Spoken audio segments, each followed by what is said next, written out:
Hello and welcome to Spyhards podcast, where your hosts go deep undercover into the world of spy movies to decipher which films make the knock list. But remember, this information is strictly for your ears only. I'm Agent Scott. And I'm Cam the Provocateur, pussyfooting around, spying. Yes, you are. Right? Yeah. Isn't that a cute way to put it? I mean, is pussyfooting around a new turn of phrase for you? It's not a phrase that I have tossed out in the past, no.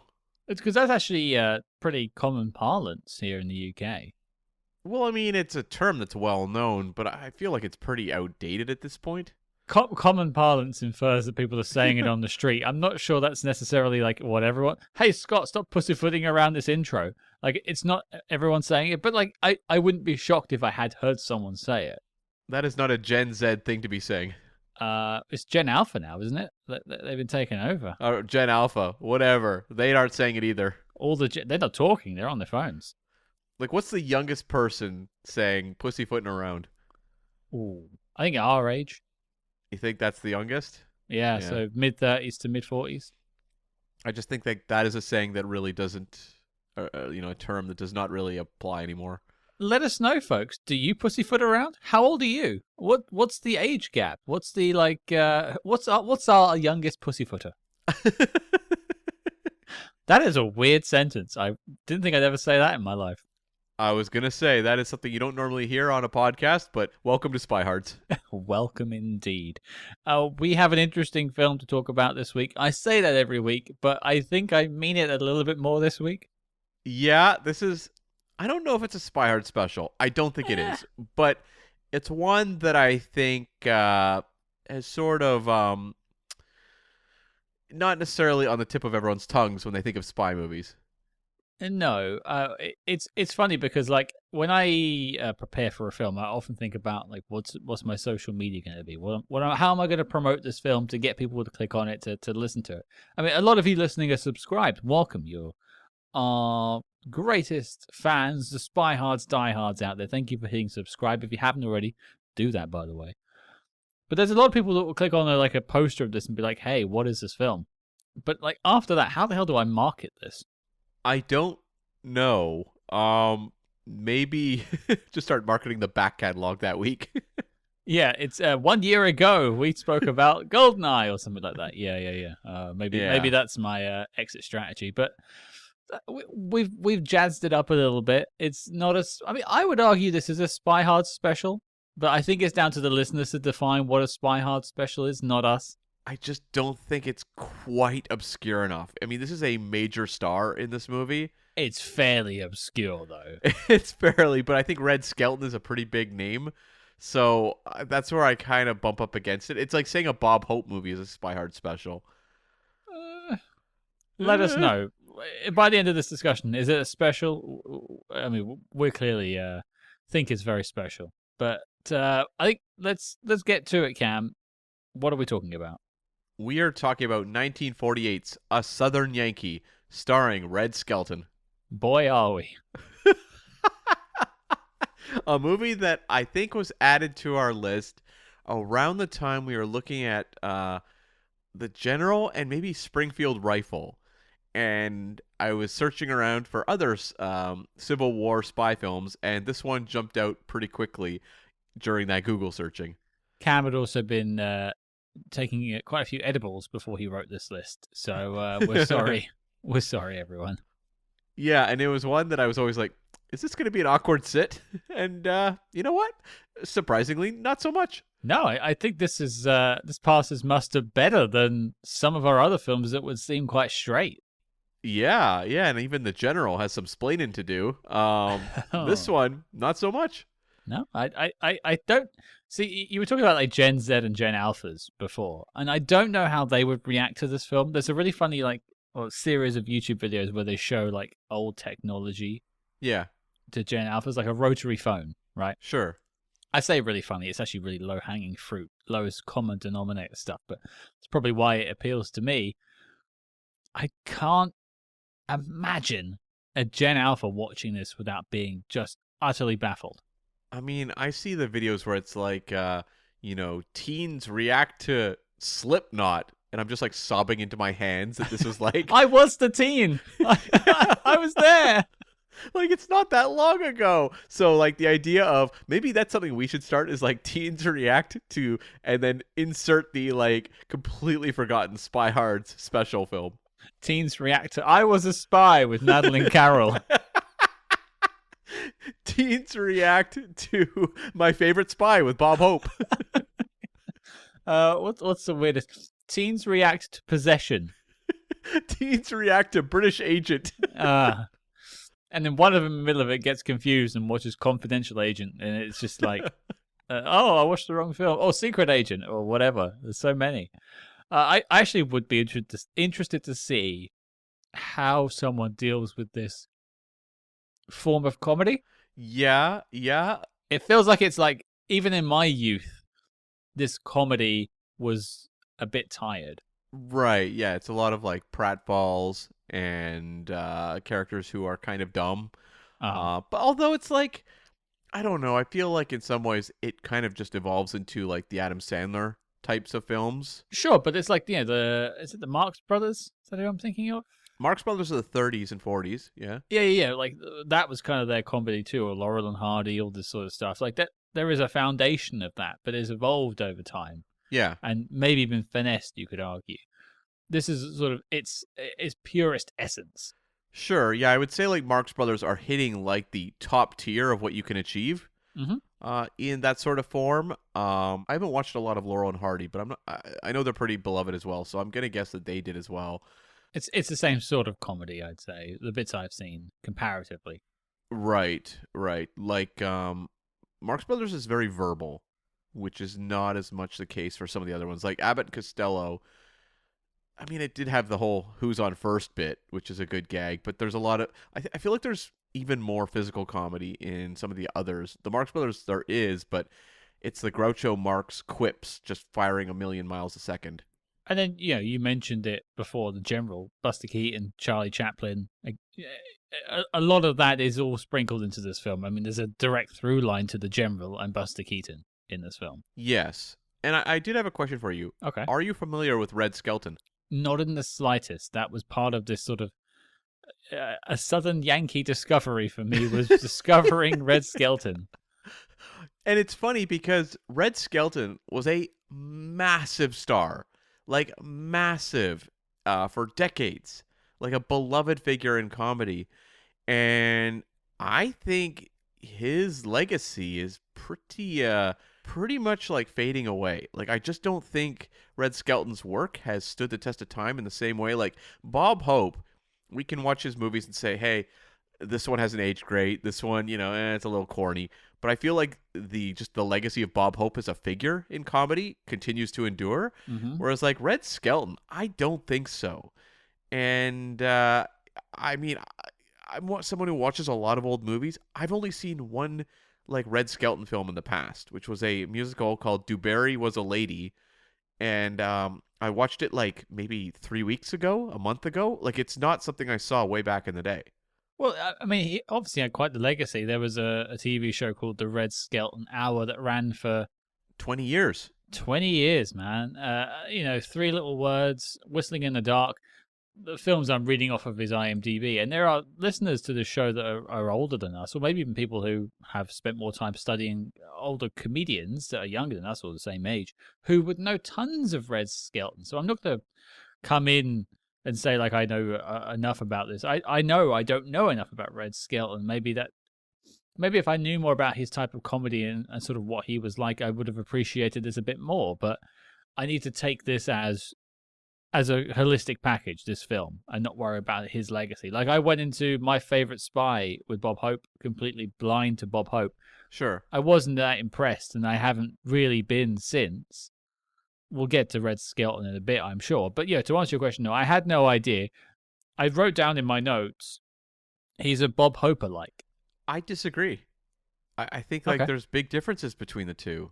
And I don't know, like Red Skelton, I wasn't being disparaging in terms of like his legacy not being deserved or anything. It's more just like, for whatever reason, it's like whoever carries the names of these people forward and their work forward, I feel like that sort of energy has not gone into giving Red Skelton the boost with future generations the way that some of his other peers did. Well, like, you could look at it in terms of Red passed away in 1997. Yeah. His last acting credit was 1981. Yeah. So, but if you look at Bob Hope, he was turning up in Spies Like Us and things like that way past this point. And I know it was a cameo and it was basically a joke about him doing the USO tour, but it was keeping Bob Hope's name in the zeitgeist. I hate using that word, but you get what I mean. Like, I don't know if there are as many champions of Red Skelton out there. Well, and also I think of like Bob Hope showing up on like The Simpsons. Sure. And like that's a show that was pitched at, my age group. I mean, it's still around, but I don't know who watches it anymore. But, like classic Simpsons really spoke to my generation, and they would have like a Bob Hope joke or something or a reference. Whereas, like, I just don't feel like Red Skelton became that iconic, instantly recognizable figure that would pop up throughout pop culture. No, I think he has sort of faded away. But there are a lot of comedians and actors that have sort of had their day or their moment in the sun and faded off a little bit. And that's okay. Yeah. People pick things up. I mean, I'm sure there are comedians and entertainers out there, maybe there were, that owe their career to Red Skelton. For sure. And I think if you flash forward 50 years from now, there's going to be some comedians of this time period or a little bit earlier that people don't really know anymore. And it'll be like, like they were huge in their time. Yeah. I mean, can you picture it? Maybe someone is going to take up podcasting because of us. Maybe. I hope not. I honestly hope not. We should not inspire any of you. We are the Red Skelton of podcast hosts, and we truly are Southern Yankees. We are. And actually, a note: when I was a kid, I just would see the name Red Skelton in reference to movies, and I always thought he had a really cool name because it reminded me of Red Skull from Marvel. Yeah, that makes sense that you went there as a kid. That seems very Cam. It sounds kind of like Red Skeleton. And so I was like, ooh, Red Skeleton? Red Skull? That's awesome. I just wrote down Helter Skelton. Oh, okay. Yeah. Just little Beatles for you there. But we're dancing around the subject. We're having a cotillion here by the looks of it. I can't remember the name of the actual dance they did in this film, so I just said cotillion. I'm sorry. Oh, do not ask me the name of that dance. I don't have a clue. I actually looked it up, and have I deleted it since? I think I've deleted it since. That's really annoying. It is an official dance and everything has steps and stuff. Anyway, A Southern Yankee. If you haven't for some reason seen it, I will point out it's actually on YouTube right now for free. Is it really? Yeah. I paid money to watch this. Did you? Yeah, I paid $4.99 at Apple. Where did you think I watched it? I don't know. I thought you were, surfing into pirate waters. I don't do that sort of thing, Cameron. I'm an upstanding member of the, the public. I don't do such things. No, I'm just checking to see how many versions of this film there are out there. Yeah, and how many views they have. I was just checking YouTube, and it turns out I obviously was chewing on some edibles too, because I actually paid for this. I went and checked my bank account. I paid for this on Amazon. So, yeah. Sorry. Whoopsie. It's not on YouTube, folks. Phew. I'm so happy to hear that, and I'm glad to know that the Skelton estate got a check. But people listening to this want to know if it's worth paying for, so we'll get to that. Like, is it worth renting? We'll discuss that towards the end. But if you haven't enjoyed the delicacies of A Southern Yankee, here is your synopsis. And there's a line in this synopsis that I feel I'll need to read back again afterwards. But here it is. Okay. A Southern Yankee. He's a spy for both sides. Right. Red Skelton plays Aubrey Fillmore, a feather-brained but lovable bellboy who dreams of becoming an agent for the Union's Secret Service during the Civil War. Now, there's a line in that I'm going to read back to you. But I think to do it justice, I need to do it in a certain voice. Okay. He's a spy for both sides. On whose side? Are you some kind of Southern Yankee boy? I couldn't get that voice out of my head the entire film. Yeah, and I guess like you'd watch Red Skelton and be like, "Are you some kind of doomsday machine, boy?" Yeah, exactly. I wrote down this is J.W. Pepper's favorite spy film. It's the only one he's heard of.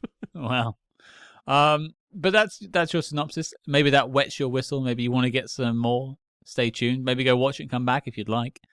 But it's a first watch for us both. I don't need to dig into that. But so your other first experience of Red Skelton was 3 weeks ago with a different film. Du Barry was a lady. What did you make of him in that? That movie is horrible. Oh. It's like yeah, I watched it with my parents. It was one I picked up at a like a thrift store, and I just like to grab classic movies sometimes when I see them because why not? And it's this very bizarre adaptation of a play, Right. and it's starring Gene Kelly and Lucille Ball along with Red Skelton. Okay. Which it's like this is star power. That's what I grabbed it for. Yeah. And Yeah. it's like you can tell they took like a relatively short play and just padded it out like crazy. I think the first half of the movie is all just invented material, and it's not funny. It just drags forever, and you're just waiting to get to this fantasy sequence set in like old France, and then you go there and you're like, I wish we could leave old France.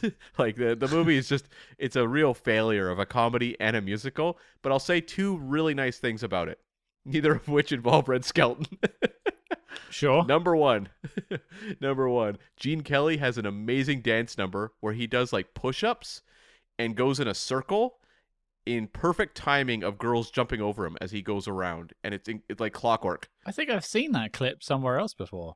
I saw it actually relatively recently on Instagram, and it was just like, huh, well, it's out there. That might have been where I saw it too. Some sort of, maybe because we both had the Spyhards login and we both saw the video. Maybe because like that was incredible, and Virginia O'Brien shows up and does a song number. And Virginia O'Brien, for those that don't know, was this woman she's an actress and singer who like her shtick was to sing songs with low energy. And she would have almost no facial expression when she would sing. And it was something she developed out of stage fright, but then realized the audience really responded to it and found it really funny. And you see her perform, and it's like, it's not just like someone who's like, I'm just going to like put no emotion into this. It is like an art. And that performance, which is worth watching on YouTube, is incredible. I didn't think that this review would pivot to other films so quickly, but I'm glad we are. Right? So, yes, I would say skip to Barry Was a Lady and watch those two performances on YouTube. Okay, straight to YouTube, but not for A Southern Yankee, we've discovered. Right. But it is notable to me, like when you look up Red Skelton on IMDb, his top works are like this one. Like Du Barry Was a Lady is included in the 4. So it's not like he had a real like killer collection of films under his name. Sure. It's interesting. I'm just looking at pictures of the film now, seeing him in color, because A Southern Yankee is a black and white film. So I had never seen him in color until now. And your life is forever changed. And now you know why he was called Red. Red, yeah. He's got very red hair. They do refer to him having red hair in this film. So Yeah. I did do the assumption work there. Thank you. But yeah, he truly was red. Red ran so Conan could run as well. Uh-huh. I'm running away from that joke. Yep. Smart move. Well, let's get into the background. I'm curious. It's one of those films I don't know how much is actually out there. I want to see what your super sleuthing skills have come up with. How did this Yankee get so southern? A shocking amount is out there on this movie. Like a lot? I sat down and I was like, okay, I can put together the notes on this one in like 20 minutes. Uh-huh. Cut to me like an hour and a half later, like poring over sources for this film. You got like a whole whiteboard with pins and like little bits of cotton string going between them, just trying to connect the dots. My notes are more than one page, Oh, and I usually God. try to keep them to one page. But it's not going to be that long, but it was actually surprising to me because a lot of these movies that are more forgotten, when you write the notes, there's not a lot there, so we talk more about the people involved. But the backstory on this one, there is a bit of a backstory. And so basically, this movie came out of the fact MGM didn't know what to do with Red Skelton. Shocker. He was one of their biggest stage and radio stars in the world, Mm-hmm. and they hadn't made him a top draw movie star. And so they were like, kind of like, what do we do with this guy? People love him, but he hasn't really connected in a big way.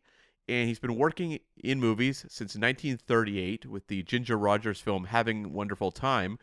And he'd done some Dr. Kildare films. He popped up in the Whistling films, which are about a married couple kind of becoming embroiled in intrigue and mysteries, somewhat akin, I'm guessing, to The Thin Man. Mm-hmm. And so there was like, 3 Whistling films, I believe. And then, of course, he'd done Do Barry Was a Lady and shown up in the other musical, Ziegfeld Follies. And some of these movies were hits, but it's not like Red Skelton was like the next coming of Bob Hope in terms of popularity. So I didn't really do the sort of charting of the history of the timelines, but so Bob Hope and Red Skelton were contemporaries then. Bob Hope got his start a little earlier, but yeah, they're working at the same time. So that he's like James Bonding, and then Red Skelton is us. Right? Yeah, exactly. Okay. That's a perfect parallel right there. Yeah. Far more popular. I mean, having met one half of that show, far funnier. Right. And probably far more download. Let's keep moving on, Scott. That's really depressing. Okay. So it's probably because they're not talking about A Southern Yankee, but hey ho, here we are. That's true. So Columbia was interested in borrowing Red Skelton, The country? from MGM. Yeah, the country Columbia took Red Skelton in. Hey, we'll take some Red Skelton. Why not? We'll borrow him from your MGM. Sure. No, Columbia Pictures. Wouldn't get that on James Bonding, would you? Columbia Pictures, got him for one movie in the same year, and the movie was called The Fuller Brush Man, and it was actually a hit. And so then MGM's going, well, wait a second. And like the timelines are, when you read research, so like they saw the success of The Fuller Brush Man and then fast-tracked this movie. I don't know with release dates if that's true or if they just heard a lot of advanced buzz that was very positive and moved into this film. But ultimately, A Southern Yankee happened because Columbia made Fuller Brush Man. And this movie was made with Red Skelton not wanting to make it. He wanted out of his MGM contract, but had to be kind of pushed through this movie. So, metaphorically speaking, Red Skelton was his character in this film, and the MGM contract was that giant wooden thing rolling down the hill trying to run him over. Yeah, what the hell was that? So I had to Google it. We had to take a brief pause there because Cam wanted some actual information. And so I found the Civil War entry on Wikipedia about this. It's a cheval de frise. Oh, okay. Which is French. But basically, for those who haven't seen the... You don't say. Oui. Wasn't from Colombia, Cam. It's French. A cheval de frise is basically one log with a bunch of logs running through it, making spikes, and then it can also be put inside of a cylinder to roll. Oh, okay. Gotcha. So you can use it as a way of throwing it at people, in a sense, rolling it downhill, but mostly it's used as a barricade that you can't climb over because you'll get stuck on it, basically. Sure. Okay, that makes sense. So when it came to the screenplay for this, it started out as a story credit for Melvin Frank and Norman Panama, who were two friends from Chicago. They'd met in the University of Chicago and broke into the screenwriting scene with the 1942 Bob Hope film My Favorite Blonde, which is on our list to cover because it is a spy film. Yep. They got an Oscar nomination for Road to Utopia, the Bob Hope Bing Crosby buddy film, one of the entries in the Road series. Mm-hmm. And then they made Mr. Blandings Builds His Dream House, which was a hit Cary Grant comedy. Mm-hmm. And then followed that film up with this. So they had like a steady string of hits, and then like some movies in there that legitimately were like phenomenons in their time. And they'd go on to do movies like White Christmas. They did Road to Hong Kong, and had Oscar nominations for 1955's Knock on Wood and 1961's The Facts of Life. I bet Road to Hong Kong has aged really well. I thought the same thing when I saw that. I was like, oh boy. Oh boy. I mean, I haven't seen it, folks. Some of you may have, but I'm willing to put money down right now that either Bing Crosby or Bob Hope is in yellowface in that film. Find out on the Patreon when we tackle that with the Agents in the Field with Bob Hope. Cam is doing that one solo. And it will be a episode with so low downloads. And that's the Bob Hope comedy I've come to love. Right. So Melvin Frank outlived Norman Panama and actually also had 2 Oscar noms for writing and producing 1973's A Touch of Class, which is an Oscar nominee that I feel like is kind of forgotten now, but it's a charming movie. And so that's like the story credit. That's where that's coming from, like a treatment. Mm-hmm. And then they hand that over to Harry Tugend, who was a New York writer. He started out as a vaudevillian and specialized in sketches and music and gags for radio and the stage, and moved into Hollywood screenwriting in 1935 with the Dick Powell comedy Thanks a Million, which he was uncredited on. But he got his first credit on the 1936 musical comedy King of Burlesque, which is Scott's nickname. And then he rolled into doing a whole bunch of Shirley Temple films. He did the Marlene Dietrich, John Wayne film Seven Sinners, and he also wrote the Bob Hope classic Caught in the Draft. I mean, I need a few Shirley Temples before I am known as the king of burlesque. And this was his follow-up to the 1946 Betty Hutton comedy Cross My Heart. And he'd go on to do movies like Gene Kelly and Frank Sinatra's Take Me Out to the Ball Game and Road to Bali. You're going to hear a lot of crossover with the Road films here. I'm actually just more curious if Shirley Temple... Yeah, my whole joke doesn't work because Shirley Temple is non-alcoholic. Yeah, I drank those in Vegas. Right. So apparently I need no Dutch courage to become the king of whatever as you said I was. King of Burlesque. That's it. I just get my clothes off for anyone. That's right. But I do it seductively. That's right. And not all your clothes. That's not how burlesque works. It is if you pay well. Well, there you go. That's why they call me the king, baby. So this movie, the working title was The Spy. And they hired director... It's the best we got, guys. What do we call it? The Spy? Brilliant. You say that, but there's no other movie called The Spy on our list to cover. Well, there is Spy. Sure, but not The Spy. Not yet. It's unused. Don't tell them about our screenplay, Cam. Shh. Okay. So, yeah, it was known as The Spy. And they hired director S. Sylvan Simon, who had actually directed The Fuller Brush Man. And you may notice he's not credited as the director on the film. That's for a reason. All my notes are about it. I figured they would be, yes. Also from Chicago, like the 2 of the writers there. And made his debut in 1937 with the film A Girl with Ideas. And worked with Red Skelton on Whistling in the Dark, Whistling in Dixie, and Whistling in Brooklyn. So he was along for those films directing them. He also worked with Abbott and Costello. He did the movie Son of Lassie. And then, as I said, Fuller Brush Man, which led right into this film. So who did he piss off to end up with this film then? So what happened was he was with the movie all during principal production. Yeah. So he shot the movie. Uh-huh. And the movie had some negative test screenings. And so they went back and shot 2 weeks worth of footage to shift the direction of the movie. And so he had to leave. I believe it would have been because he was shooting Lust for Gold with Ida Lupino, which came out the next year. I think he probably had to leave to go do that. That makes me wonder what they changed. I have a sense of that. I'll get to that in a second. So, okay. Simon actually died shortly after in 1951 at the age of 41, which not uncommon in those days. Well, yeah, there is that, I suppose, but it's also sobering to hear people dying at that age when I'm so close to it. I know, right? I know. You're a goner, Cam. I found in more ways than one. So I found actually a good quote from S. Sylvan Simon about a movie he was doing. It was Abbott and Costello in Hollywood from 1945. But that film co-starred Wallace Beery, who was a big actor at the time, and also Red Skelton. Okay. And he said, Beery works from instinct, Skelton from the script, and Abbott and Costello work when they feel like it.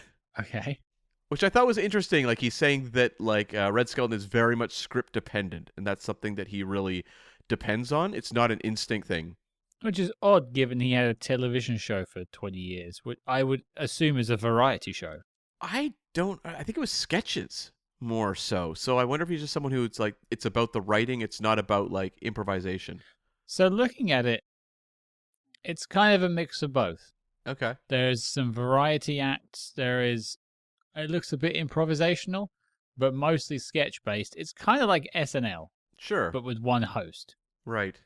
And they have musical acts on and stuff like that. People promoting other projects. Yeah.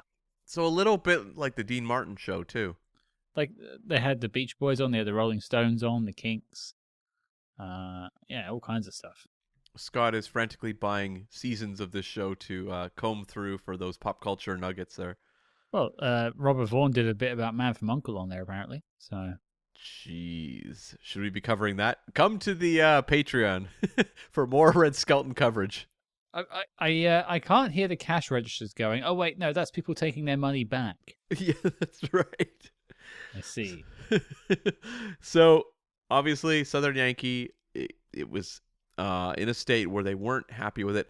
It apparently, like, part of the problem was that they felt that Red Skelton's character was too overtly dumb. Like, it was played up too big. Mm-hmm. And it was actually a suggestion from Buster Keaton to actually tone that stuff down and to inject some other gags. So, like, Buster Keaton is someone who actually contributed to the kind of the direction of this movie in subtle ways. And you will find quotes online saying, like, he submitted gags. The specifics of those are kind of lost, although it seems like he was involved with the doghouse bit. Yeah, I read that too. I would not have been surprised if he was also involved with the Cheval de Frise. Because that feels like very much like a Buster Keaton thing. When it exploded, yeah, like, you know, when there was the explosion, I was shocked. I thought Red Skelton had died on screen. I hoped, briefly. It looked really, really good. Mm-hmm. Yeah, I was surprised. There's a couple of moments like that. There's some actual, like, physicality involved in this film. And when I read Buster Keaton was involved afterwards, I was like, there it is. Yeah, so I think he submitted ideas for the reshoots largely. Mm-hmm. But yeah, overseeing the reshoots was director. It's like, put me in the film. Exactly. And they were like, no. That'll fix it. Oh. Apparently he was actually a fan of Red Skelton and actually went to Louis B. Mayer, the head of MGM, and said, give him to me. I can do something with this guy. And they were like, no. And then Buster Keaton was like, okay, well, see you later. I guess I'll just stay on the lot. Give me a shout if you need me. Okay. Yeah, and then submitted ideas, but this was not this movie is not the vision of Buster Keaton. No, and I don't. It's one of those things I'm sure, like, Buster Keaton fans know this is something that's slightly connected to him, but they wouldn't say it's part of the Buster Keaton family, if you will. Like, the extended universe of Buster Keaton films, this is not one of them. No. And Buster Keaton at this point, his career was not doing spectacular either. No. So. No. Which is, like, crazy because he must have been in his, like, 40s at this point. Well, I mean, that's not a time that you have that much ahead of you, I suppose, in that time period. I suppose, although Buster Keaton did last a while. He did. Lasted quite a long time. Red Skelton did too. So the director who was called in to, fix the film was Edward Sedgwick, who was Texas-born. He was a director, writer, and actor who actually started out in shorts as an actor in 1914 and did countless shorts. And he played characters with names like Charlie Cupid, Heinrich Hippo, Fatty the Bellhop, and Buck Bull. Weirdly, they were all my old ICQ nicknames. Oh, wow. I just had a flashback. And he made the jump to directing with the Fantomas shorts beginning in 1920. And they were about a master criminal. And he did tons of them. He did tons of Fantomas shorts. And made his major motion picture debut with 1921's Live Wires. And then he did some uncredited work on the 1925 Phantom of the Opera, the classic black and white silent version. Mm-hmm. And then he did a whole bunch of Buster Keaton films, starting with 1928's The Cameraman and doing other ones like Spite Marriage and Estrelados. These were, the latter two there are not considered Buster Keaton's best films, but he had a relationship with Buster Keaton, which makes a lot of sense why Buster Keaton would come in to play in this part of the process here. Mm-hmm. And just someone who directed a ton of movies, and he would later also work on Abbott and Costello stuff as well. So definitely in this sort of physical comedy, like B-movie world. Yeah, you just get a sense, like when you do the research on this one, how much connection there is with what's going on with Bob Hope, Abbott and Costello, a lot of these kind of comedy, stars that are big kind of performers in the movies at this time period. They're all kind of like intermingling, the road films as well, and then that's all applying to Southern Yankee. Which also must speak to just the size of Hollywood at that point. Yeah. Like, there aren't many cinematographers. There aren't too many directors compared to now where, like, you could walk down, I don't know, name a street in Hollywood. Sunset Boulevard. And just be like people with, like, cardboard signs saying director for hire. Right. Like, they're everywhere. Yeah. We'll direct a Star Wars movie for free. And it won't even get off the ground. Yeah. And there was another writer who pops up on IMDb. I don't know if he actually did much on the movie, but he's worth mentioning. How many Yankees are there in this film? Good Lord. His name was Frank Tashlin, and he worked on several Bob Hope comedies. And he also was big in Disney, working on Disney shorts, and also he did some work on like Pinocchio and Cinderella. And he would go on to direct a lot of Looney Tunes shorts as well. So it would make sense if he's a gag writer that he might have submitted some stuff here. Sure, this is, as you like to say, a close line for gags. Yep. So the box office for this movie, I have no idea. No one has any idea how Southern Yankee did. I'm going to guess it's not one of the all-time highest grossing comedies, or else we might know. It's not one, because we often say, and sometimes we embellish, but like, we get your emails. We know you want us to cover the lives of others, or Mission Impossible, yada, yada, yada. The big ones. I can guarantee to you, nobody has ever emailed us or tagged us in a post saying, hey guys, Southern Yankee? Right? Question mark, winky face? No. But the top three for the year, number one was The Red Shoes, the Powell and Pressburger film that Martin Scorsese says is the greatest film of all time. It's his favorite. Number two, Red River with John Wayne, one of his best performances. And number three was The Paleface, starring Bob Hope. I'm sure that one's aged well. I watched that right alongside my Road to Hong Kong. And then just my final note was, that Red Skelton went on to do the Red Skelton Hour from 51 to 71, 439 episodes, and clearly found his place in TV more successfully than in movies. I wonder if there's a podcast out there that's reviewed every single episode. There is no chance of that, but I suppose once we run out of spy films, that's where we're going.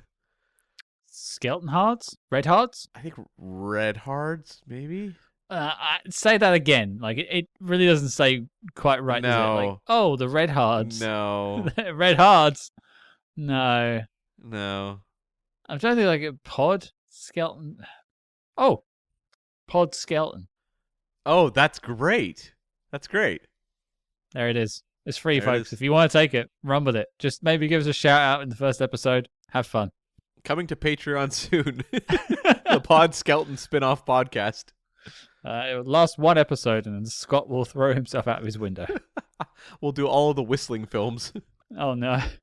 No, that's a no from me, but maybe someone out there wants to pick up the baton and celebrate some Red Skelton. Maybe that can lead to his resurgence that Cam is clamoring for.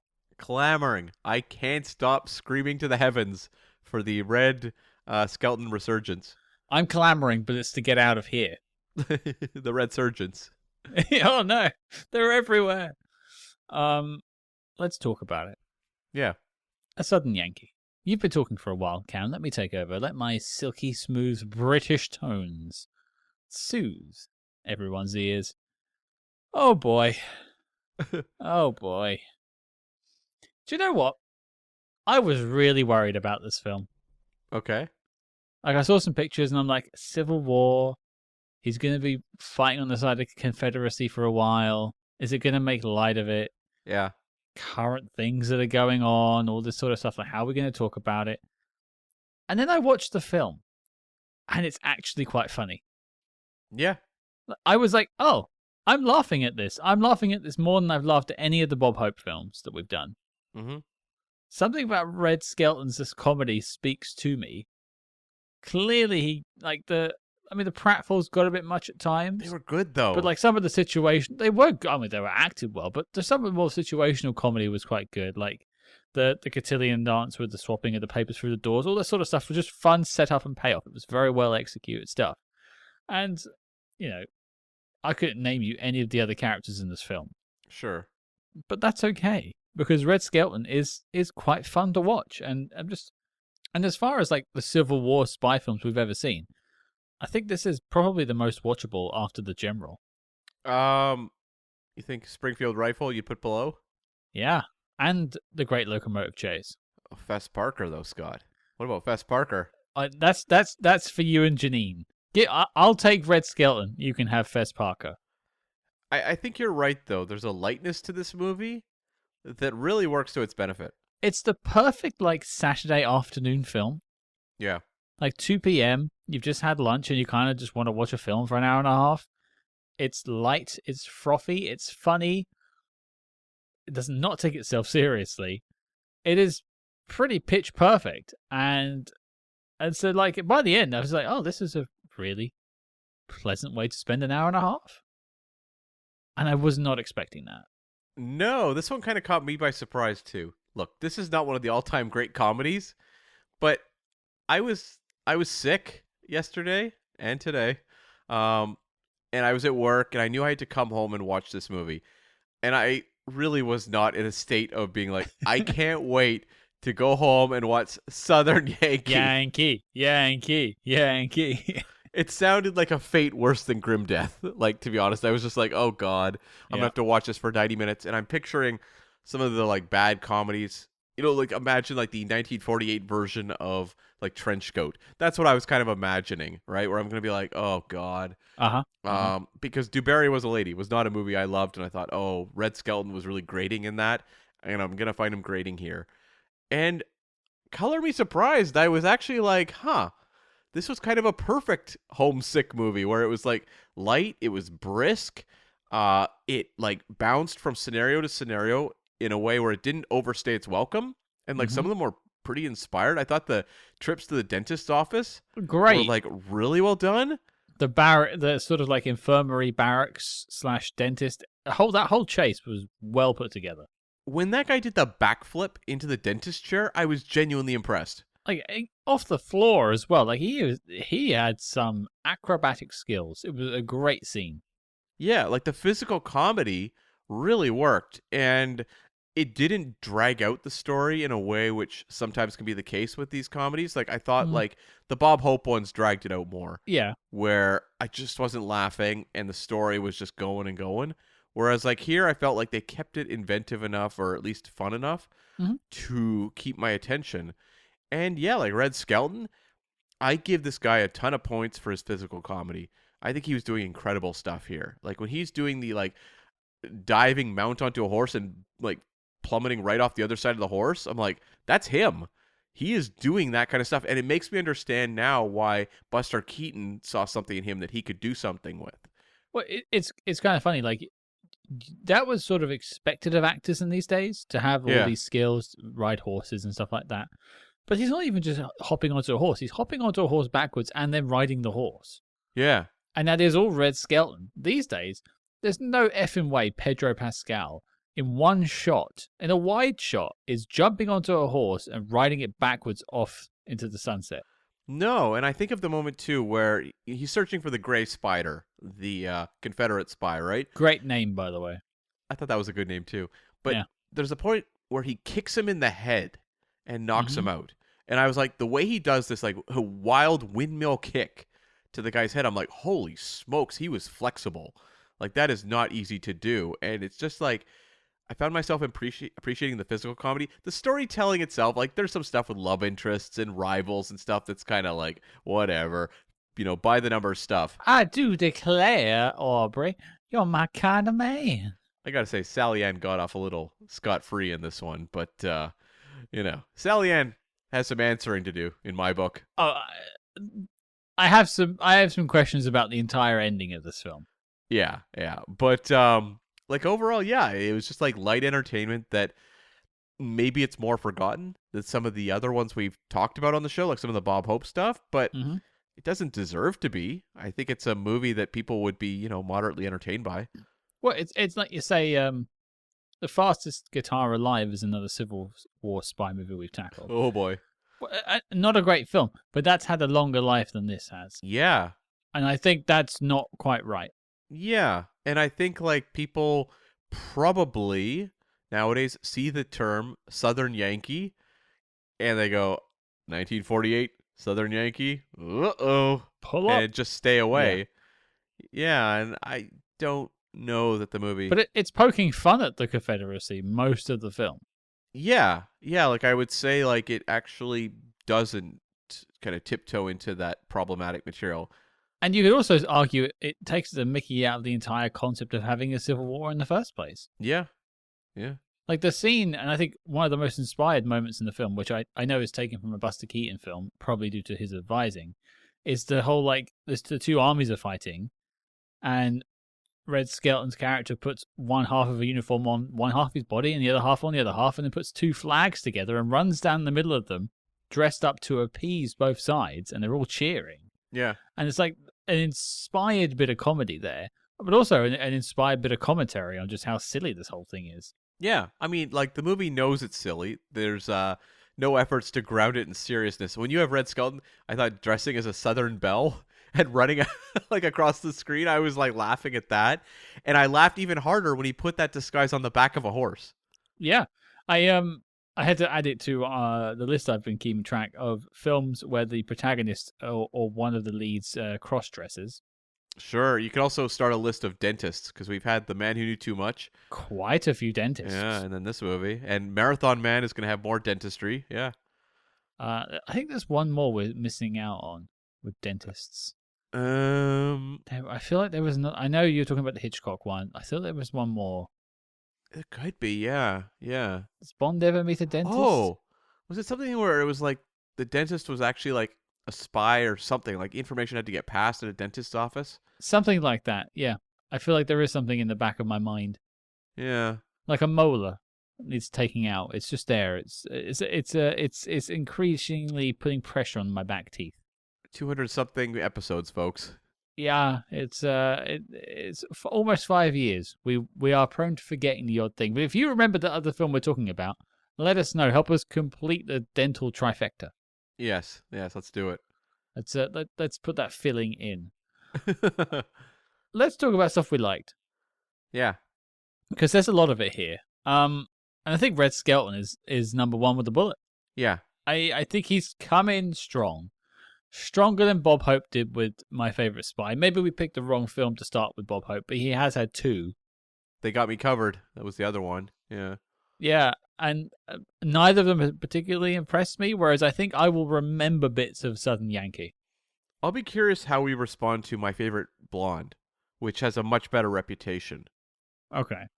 Yeah. I mean, connective tissue. We were actually originally going to watch a film called Comrade X in this slot, but it got taken off of its online status and basically unwatchable at this moment in time, which had Hedy Lamarr in it, who was also in My Favorite Spy. So there was going to be some connective tissue there, back to Bob Hope anyway. Yeah. But yeah, I'm sure there's plenty of Bob Hope fans listening, but this one, he hasn't impressed me yet. But Red Skelton, I mean, some of the physical stuff did great on me after a while. Like some of the lengths he goes to, like there's one where he's dismissing himself from the general, Oh, yeah, yeah, yeah. and like he salutes and then spins around and falls on the door and stuff. Like he's overselling it at that point. Right. There's some like idiocy, and then there's like you're just doing a pratfall. Yeah. It's tough. But he's able to sell the pratfall. It's just like I don't think it was necessary in that moment. Right. It's sometimes tough to do likes in comedies when they're so individual performer driven. Sure. Because it's like if it clicks, that's the reason why this movie works. Like no one is gonna like sit down and say, you know why this movie worked? I thought Brian Donlevy as Kurt, the romantic rival, just injected so much pathos into this performance. It's like, no, you're not going to say that. It's like a generic performance in a generic stock character type, right? Like Well, there's a it's reason why every other person in this on the listings on IMDb has a black and white photo apart from Red Skelton, because it's Red Skelton and then like 20 lines down with blank spaces and then the rest of the cast. yeah, yeah, exactly. And I mean, to me, it's like it's the set pieces ultimately that make this movie. Uh-huh. And so it's like, the whole bit with him trying to catch the gray spider early in the film. Mm-hmm. There's like the who was it, like General Baker or something like that, like the guy Sure. who's with the union that Red Skelton is wanting to get in goods with, and accidentally follows him into like his hotel room, thinks he might be the gray spider, not recognizing him, and like the way that plays out, where there's the boots under the bed, Mm-hmm. all that kind of stuff plays great. The scene where he actually encounters the gray spider is really funny, where he's like getting the gray spider to help him catch the gray spider. Yeah, like it's some great setup and payoff, and I think all of those scenes are dependent on Red Skelton being able to sell it, and he does, and he has charisma, but he's also able to come across as a naive or dumb enough to actually feel like he's being earnest in these moments of where like you and I would actually. To be fair, let's also point out this is probably the first film we've ever seen where there would. I feel like I could see myself in Aubrey's shoes. Sure. Like as a spy, I don't think I'd be very accomplished. So I think I'd be very much like him. Uh, yeah, but I think it's no wonder he ended up doing a variety show for 20 years. Like he has charisma, he has presence. Maybe just didn't find the right film to launch that career as well as it should have been. But he is undoubtedly the magic secret source of this film. Yeah, and I would laugh at his shtick throughout the movie, Mm-hmm. and there was just bits of him walking around, throwing out the secret code phrase, the "It's nice to be among the magnolias again." Well, that's my outro gone. Thank you, everyone. You're welcome. Yeah. But he made that funny every time he did it. There was just lots of bits like that, and I appreciate it because it's brutal when you're watching a. Think of like Trenchcoat. Margot Kidder is a very I try not to. is a very capable comic actress, right? Mm-hmm. In her time, and you can see that in her Lois Lane performance. It's brilliant stuff a lot of the time, and you just watch her flounder through that movie, trying to do something, trying to make it work, and that's not the case here. Like I really think like Red Skelton just brings all this to life, and it has a lot of set pieces that are dependent on him to perform them. Yep. For them to succeed, and he's up to it. And I just loved how he's a very big guy. Like Mm-hmm. he's not a thin lanky guy. He's not a diminutive guy, but he's like a pretty big dude. That's why I made the reference earlier to like Conan O'Brien. It's kind of similar. They're both big people, and the way he's able to be so flexible and agile and just like have his limbs flying in different directions or take a hard fall, it's really impressive. Well, it feels like he's like trained in vaudeville or circus acts and that sort of thing. He's a very, very physical actor. Yeah. And I think you're right though. Ultimately, with comedies, they are tough to review because if the comedy doesn't work for you, the fundamental part of it, trying to make you laugh, doesn't happen, the film will always fall flat. Sure. And so when you review it, you go, oh, was it funny or was it not? Yes or no. And it's like, oh, that's the end of the review. This was funny. And I don't think it's to do with anyone else. I think it's Red Skelton all the way and his ability to sell you on these moments. Yeah. And I like the bit where he starts singing that like "Oh Susanna" song and then falls right through the secret door. Like, well, the bit for me is like a perfect example of this. Is there's a moment where he's been riding that horse backwards for God knows how long. yeah. He dismounts the horse and he goes to take a break. He hasn't ridden a horse, I think, in a long time, and he's got a bit of saddle sore. He wants to take a break. He wants to sit on a log Oh. and chill out. And he keeps sitting down, hurting his butt, and he can't figure out why. And it turns out there's a pine cone stuck in his butt. Very relatable, by the way. Like Of course. we've all been there. And he proceeds to sit down like 3 more times with the pine cone stuck in his butt and him knowing it's there but not being able to properly take it out or whatever. And you're like, this should stop being funny at some point.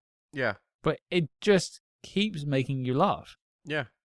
Yeah, and it's like there's just like a purity and an innocence to his performance. Mhm. Like the thing about Bob Hope is he's a little more lascivious. You bring a like attractive female lead around Bob Hope, he's going to be making those tiger sounds. Yeah, whereas like Skelton's more like, oh, gee willikers, oh, it's a girl. Yeah, and you have like the romance with Sally Ann in this, and it's like it's very pure, Mm-hmm. and he's playing like he's just head over heels for her, but it's not played as like a wooga kind of thing. It's like Humana, it's genuine. humana. Yeah. Yeah, it's genuinely like a character who's like kind of kind-hearted, who's just fallen for this woman. Yeah, because it like the prettiest girl he's ever seen. He's just Yeah. fawning over her, and she's falling in love with him for his perceived strength and cunning, which is mostly lies, but still. Well, I like that he's so chaotic that it kind of makes sense why people are confused. Yeah. Like, there's this whole scheme that the romantic rival Kurt has to steal the information that Aubrey is carrying when he's undercover, Mm-hmm. and to sell it to the Union. And so he hires some people to dress as the Union to attack Aubrey and get him to, like, I don't know, surrender the stuff to him. Like, it was a little confusing, but like the way he's like confesses to the fake Union members who he thinks are like his Union brothers, but then like it's these Confederates undercover going like, wait, what? Like, what is this guy doing? And I like how they play it so fast and loose that you can understand why it's not a like slap your forehead, these guys are so dumb. Like, they are genuinely confused about what this guy's doing. Because that's a genuine way of deceiving people, is misdirection. Is Yeah. like overwhelming someone. It's like the there's a good trick where, well, I say good trick, I'm not endorsing it, but an interesting trick of where people will go to cashiers Yeah. and they'll buy something, pay with a big note, and expect a few notes in exchange, but then they'll basically mess it around so they only paid. So the cashier will give them their money back, but then they'll be like confusing them, distracting them, whatnot, and say, "Oh, you've only given me half," and then the cashier in there like laughing or whatever will give them more money, Yeah. and they'll end up with more money than they came with plus the item. All of that is achieved by basically just being loud or being funny or big, and you're distracting someone from focusing. And that's exactly what's happening on that scene. And I will also add, they did hand their guns over very quickly, Yes. but it was kind of great to see like that sword with like 10 revolvers on it and him like firing each one at the time. I've never seen that before. Yeah, I was thinking the same thing. I was like, that's some shtick that I've never seen before either. That's pretty good. I was kind of wishing he like kind of like grabbed the sword and just like pulled it at one and fired all the guns at the same time. Right. But that's probably a bit too much to ask. More of a Tarantino thing there. That would have been more the sequel. A Southern Yankee 2, Uncivil War.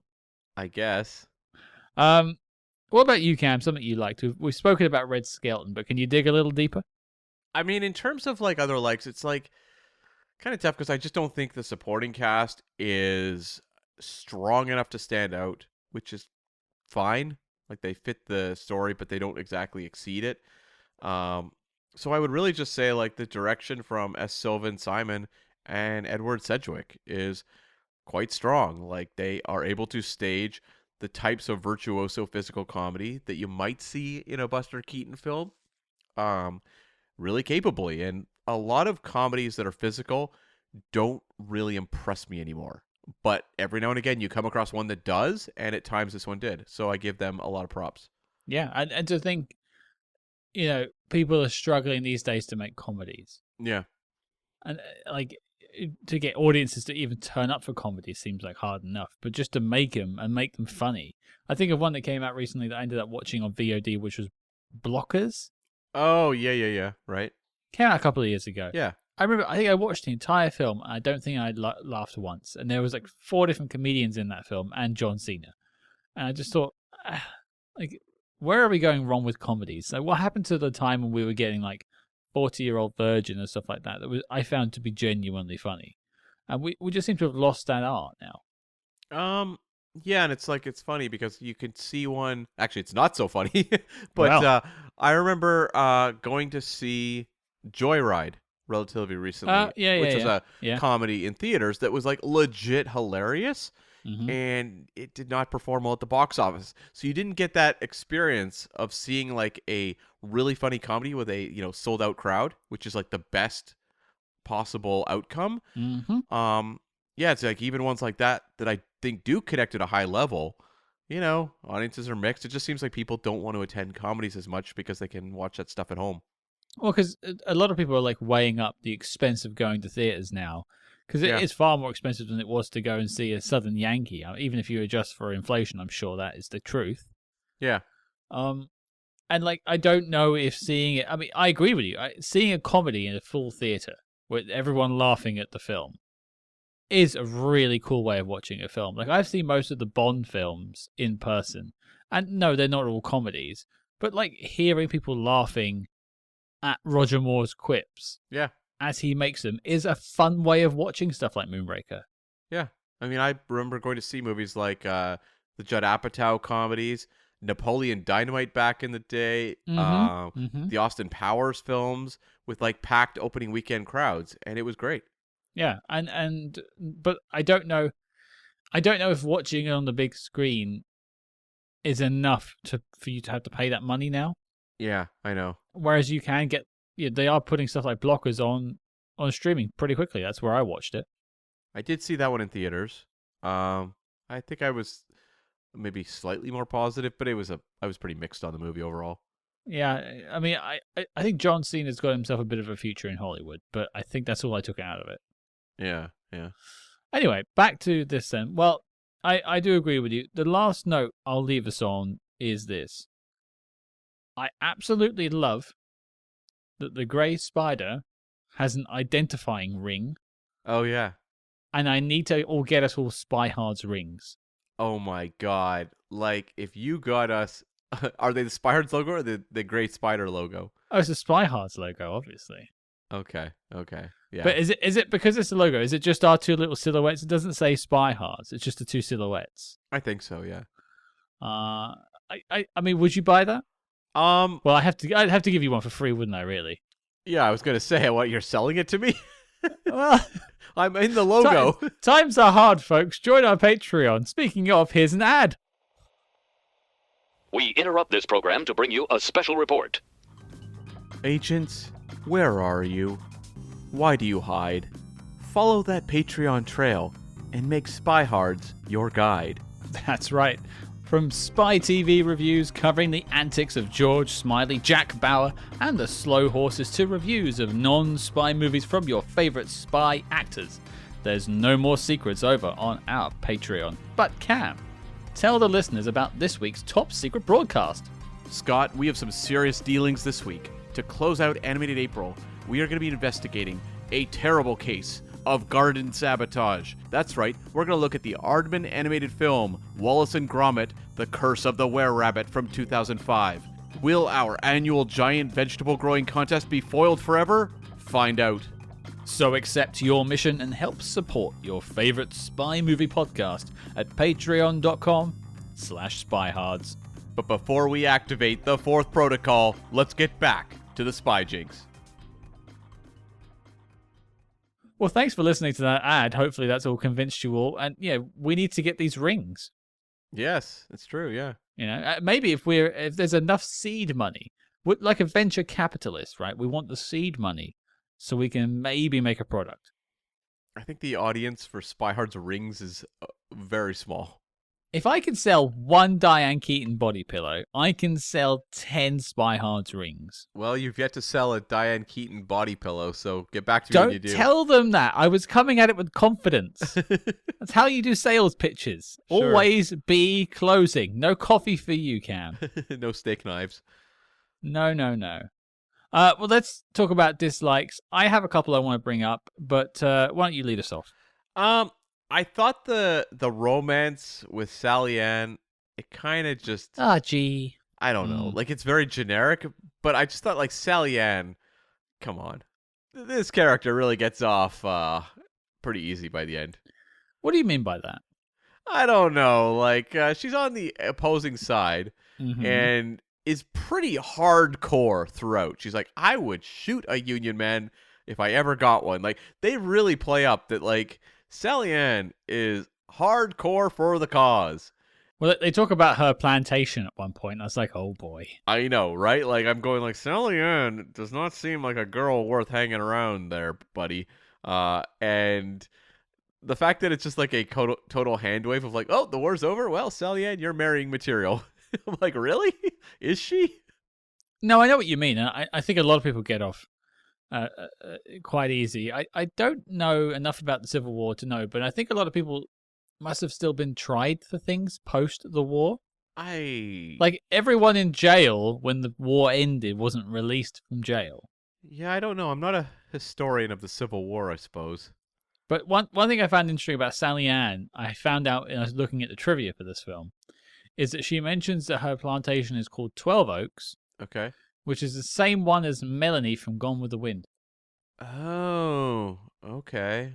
Wow. But that's like the plantation in the film, right? Yeah. It must be a nod, and also, I don't know if it was a real place, though, but I assume it was more of a nod to Gone with the Wind. I mean, that book was a phenomenon, and the movie is massive, and that movie comes out, 9 years before this? So, Yeah, Yeah. so, yeah. I found that to be an interesting Sally Ann connection. But this whole, like, we've seen it before. The lady falls for the spy despite the fact that the spy is either a complete dickhead, B, an idiot, or C, someone like James Bond who's clearly walking around with some form of STD, yeah. or, just shagging his way across Europe. I don't know what's particularly attractive about any of those traits, but they still somehow manage to get the girl. But I feel like the girls are less morally compromised usually by the end. Like, so I want to know what's going on with this character played by Arlene Dahl. Like, she's, as I said, hardcore for the cause. The second she hears the war is over, she just suddenly, like, drops. Like, she must have had a belief in this political cause, right? I don't know. I think if you put a gun to a lot of their heads, they would be like, well, it's just the way I was brought up. No way. She was, like, really steadfast. It sounds like I'm coming out pro-Confederacy, by the way. Of course you're I'm not. barely even sure what the Confederacy stand for, so it's not my war. But Scott, in 2025, the Civil War is not my war. I want nothing to do with it, thanks. Do not associate me with the Civil War. In a country I do not live in. Historians are like, right, we'll take him out of this book. All right, Scott Hardy did not take part in the Civil War. No, I think she gets off, but I don't think the film really wants to dwell on the morality of the Confederacy. No, I agree. And maybe that's the one thing that, like, well, I don't know. Maybe that's one thing that's hasn't aged as great. But I don't know. Well, there's also a film we haven't really spoken about much, which is The General, which gives a lot to this film, even the Buster Keaton connection. But with the protagonist, it takes place during the Civil War, and he swaps sides at different points in the film too. So there is kind of that element. But I know what you're saying with Sally Ann. It really does sort of it doesn't really dwell on what she's done or what her compatriots have done. But I don't know if I really want that in this film.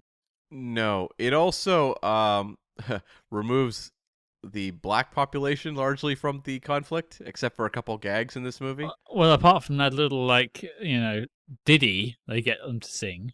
Yeah, the one with the kids. I mean, the kid was a heck of a dancer, but that part you're like, okay, that ain't great. But then there's also the woman hanging clothes. Yeah. And you're kind of just waiting for the scene of him to scare her, and you're like, okay, this is not necessarily the best material being given to black actors in 1948, which is not a surprise. No. I think, of the two moments, the kid doing the little skiffle dance was a tiny bit more offensive if I was going to be offended by this film, because it's like, sure, it's just a stereotype, right? Yeah, they both are, but yeah. They both are. I found one worse than the other, but that's, again, my take on it. Yeah. But I don't think this film has a really a bad bone in its body. It's not trying to do anything like that. No, it doesn't feel like Red Skelton is, like, looking down on them. No. Like, it feels a little more like Marx Brothers, where it's like sometimes you have problematic material. in Marx Brothers films, but the Marx Brothers also see themselves as kind of belonging to a similar social class. Yeah, well, there is that. I mean, he works as a bellboy, but I mean more towards like the film has no interest in weighing in on the morality of what's going on. No. This is a light and frothy comedy, and it's just saying this is what's happening at the time, which probably wasn't that far off the truth. Very true. Yeah. And that's why I don't feel we need to weigh in on it either, particularly because this is a comedy about what's happening during the Civil War, not a comedy about the Civil War. Well, exactly. And ultimately, it comes down to, a guy who wants to be successful, falls in love with a girl, there's a romantic rival, and that's basically what the movie is. Yeah. He wants to get a job in a company. That job happens to be as a spy. He falls into it, ends up becoming a spy, and then by the end, he is a successful spy. Yeah. That's the story. I think for me, the main issue, which kind of ties into Sally Ann, is the ending. Yeah, okay.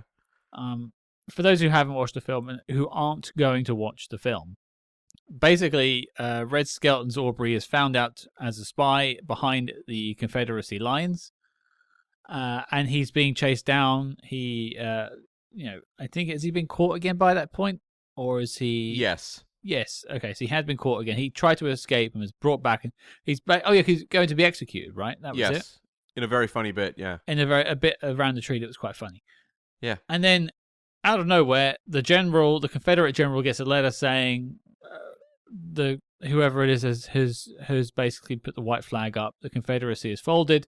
The Union has won the Civil War, and that's it. And so, like, all of the stakes are immediately gone because there's no war, and so Aubrey and Sally Ann basically ride off into the sunset. And there are no... It's like, build up your tension, and instead of resolving it, you just sort of whip out the carpet and say, oh, there is no tension. Yeah, it was kind of a cop-out ending, too. Yeah. Where she just pulls the gun on, like, the other, like, Confederates is like, okay, I'm saving him now, and we're taking off. And it's like, okay, well, there we go. The thing of it's like, if this was written... I mean, obviously, I know time-wise it wouldn't make sense, but if this was written during the Civil War, yeah, and you didn't know the ending, I would forgive it for like just predicting maybe it might end. But because this is written afterwards, I feel like you had every opportunity to come up with a better ending, and it just kind of went, the war ended. Well, it also feels like you want to end on a really big gag that delivers, and him falling off of the cart wasn't quite enough for me. No. It feels very in keeping with his character, but it isn't the big splashy ending that... I mean, like, you look at the infirmary barracks chase, or you look at the big war, the big battle scene with the flags and stuff, far bigger set pieces than this end chase into a doghouse and around a tree. Yeah, or into a hay pile. Sure. So yeah, I just think like it builds up quite a lot of steam, if you forgive the general pun, but it just doesn't stick to the landing, which doesn't really play with my metaphor, but we'll leave it as it is. Yeah, I mean, like, just maybe a bigger exit point would have been superior. Like, yeah, I mean, somehow like he gets back to the Union or something. There's some sort of massive chase. Like, imagine it like the other way around. You do, like Red Skelton kind of gets away, and you do this big old shot of a hill with Red Skelton's running down the hill, and you have a little bit of a pause, and then like 100 people come barreling down the hill. Sure. And then he runs towards the camera screaming or something like that. It doesn't have to say he got back to the Union lines, but like something big like that would at least make you go, oh, ho, ho, funny, and then that would be the end. Or even, it doesn't have to be big in my eyes. It just has to be something that's like choreographed in a way where you're just like a perfect final hit. Sure. Leave them wanting more and just walk out. Whereas like here, it was like kind of stuff I've seen a billion times. I feel like the film used up a lot of its inspiration when he was trying to become a spy and he was hunting the Grey Spider. Yeah. When he became the Grey Spider, I think it lost a little bit of the magic. There's still some good moments, still good. I mean, the two big set pieces we've mentioned are all where he is pretending to be the Grey Spider. But I think a lot of the urgency has gone by that point. I agree, yeah. Well, let's go to final notes then. Cam, why don't you lead us off? Well, Scott, were you as baffled by Cousin Electra as I was? Who was that again?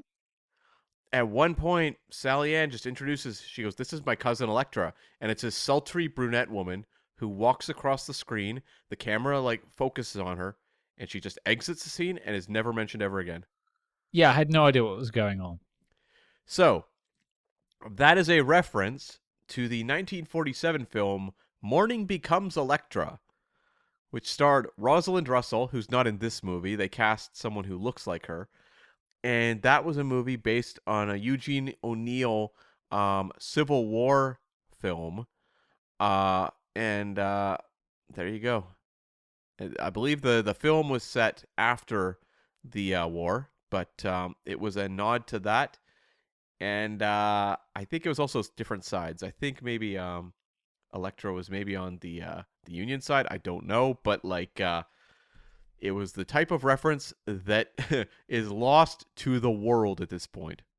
Kind of like the painting in Doctor No. Yeah, where you just stop the movie for a second, something happens, and everyone scratches their heads. Like, it makes sense in 1962 or 1949, but it doesn't make sense in 2025. Yeah. Not that the filmmakers of Doctor No or this would really think that two nerds would be talking about it in 2025, but here we are. I would love to know if Morning Becomes Electra was like a legitimate, like, popular movie. You know what? I'm just looking. It was nominated for 2 Oscars for lead actor and actress. So Rosalind Russell was nominated, so I guess that's enough. Yeah, I think like some people in the crowd would probably get the joke. Yeah, and Rosalind Russell did win the Golden Globe. So, okay. Yeah. But it was a moment that I was just like, huh? Like, what? I had 2 notes. Firstly was I mentioned the double-sided costume. Yep. Did you get a Community flash when that happened in your head? No, I didn't know. It's been too long since I watched that show. Okay, so Dean Craig Pelton is the dean of the school in Community, and he's known for wearing some flamboyant costumes, but in one famous scene he wears a double costume, basically one on each side, and it's probably one of the most hilarious scenes in the whole show's history. So seeing that brought to life in this film way before that TV show was made was just quite fun. Yeah. I mean, it was a fun gag here, so I mean, there's a reason it continues to work. I mean, let's be fair, the Red Skelton's not in half of a skirt like Dean Pelton is. No, that's true. That's true. And the other one I had was, did you catch the very obvious dubbing? Which part? Whenever they mentioned a place called Sandy Hill. No, I didn't actually. Go back and take a look, take a listen, folks. If you've got it if you've got a copy of it, you're watching. So there's a few scenes where the Confederates are making plans about a place called Sandy Hill, but I'm assuming that there was a different place when they originally filmed it because you can quite clearly hear it's a different actor saying the word Sandy Hill every time. It's almost robotic to the point of where it's like, boys, we're going to meet them on Sandy Hill, and we're going to get them. And it's a nerdy thing to pick up on, but quite clearly cut in. I wasn't well at the time, Scott, so you'll have to forgive me for not noticing that one. You'll be meeting them at Sandy Hill, I assume. That's right. That's right. Mm-hmm. My throat feels like Sandy Hill. Oh, bless you. Yeah. I mean, did Southern Yankee lift your spirits in your time of need? It did. It did. It did its job. Yeah. And actually, another gag that I laughed at was the setup of the real Gray Spider's father. Right. Yeah. And then there's the moment where they like go to acknowledge each other and walk right past one another. Mm-hmm. And he goes to the real Gray Spider. I thought that was a fun gag at the end. You kind of see it coming a mile away, but it still makes you laugh. It does, yeah. Yeah. Okay, well, knock list time. This is, I think, our 4th or 5th Civil War spy movie. Who would have known there were so many of them? Right? I know. I hope there's more. I quite like this little, like, weird bit of history where there was a lot of spy work going on. Yeah. Yeah, I don't know if there's that many more to look at, but hopefully there's at least 1 or 2. I've got a list in front of me that we'll go through another time. But yeah, there's a few of them.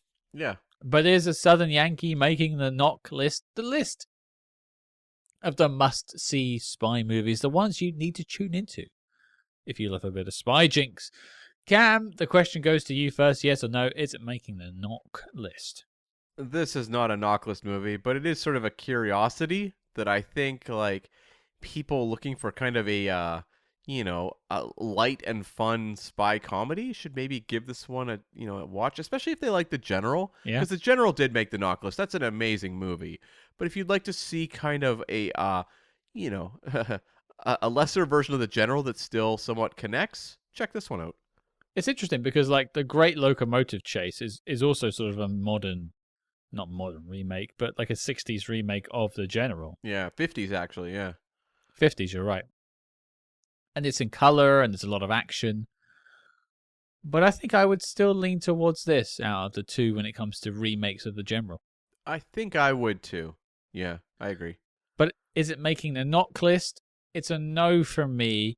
It's quite a bit of fun. There aren't many comedies on the knock list as it stands, which I think is a shame. But to be fair, we've also put a lot of the comedies that might make the knock list on the back burner for later. Yeah, a lot of the big franchises like the Johnny Englishes and the Austin Powers we haven't even tackled yet. So yeah, there is a lot of opportunity for knock list comedies in the future. And that's not to say there isn't things to enjoy here. If you like a little bit of history with your spy movies, if you're just looking for a bit of comfort food, this could be one for you. But is it one of the need to sees? I don't think so. No, I agree. Well, there you go. 2 no's, and as such, A Southern Yankee is not making the knock list. The dossier on the film is complete and filed as classified, and we're leaving the Civil War once again. We are indeed, and it's just too bad that this movie hit the red light, not the green light. I thought you said you had a good joke. Well, forget it. I'm sick. I'm being cruel to Cam. I'm sorry, everyone. I know you hate it when I do that. But, Cam, we can soon leave the room and you can get some much-needed rest. But before we go, please tell everyone what we're talking about next week. The wackiness is continuing into next week, but in a different form. We are going to look at a movie I think you'll all be very excited about. This is not a Spyhards special. We are going to reunite with Roger Moore as Agent 007 and tackle The Man with the Golden Gun from 1974. Hey, we mentioned him up front. We said this is his favorite spy movie. J.W. Pepper is returning to the podcast to give us all migraines. That's right. I can't wait for more of Louisiana's best. But yeah, join us as we venture back into the world of Rogertainment and take a look at 1974's The Man with the Golden Gun. Can you handle 3 nipples? We'll soon find out. And thank you all for tuning into the episode. We hope you've enjoyed the discussion on A Southern Yankee. I can almost guarantee we're the only people to ever podcast about this, and that's what I like about doing Spyhards. It's one of my favorite things is these types of movies, yeah. Yeah. Like if you search that on, Apple Podcasts, we'll be the only one. And you'll be forced to listen to us. Exactly. Because we're the only show in town, folks. Is there a reason for that? Probably. If you want more Spyhards, and who wouldn't, frankly, if you've made it this far and you aren't a member of the Patreon, what are you doing? Unless, of course, you have more important things to do with your money, and in which case I completely understand. But if you don't, boy, do I have a place for you. Patreon.com/Spyhards, over 100 bonus episodes to shove directly into your ears.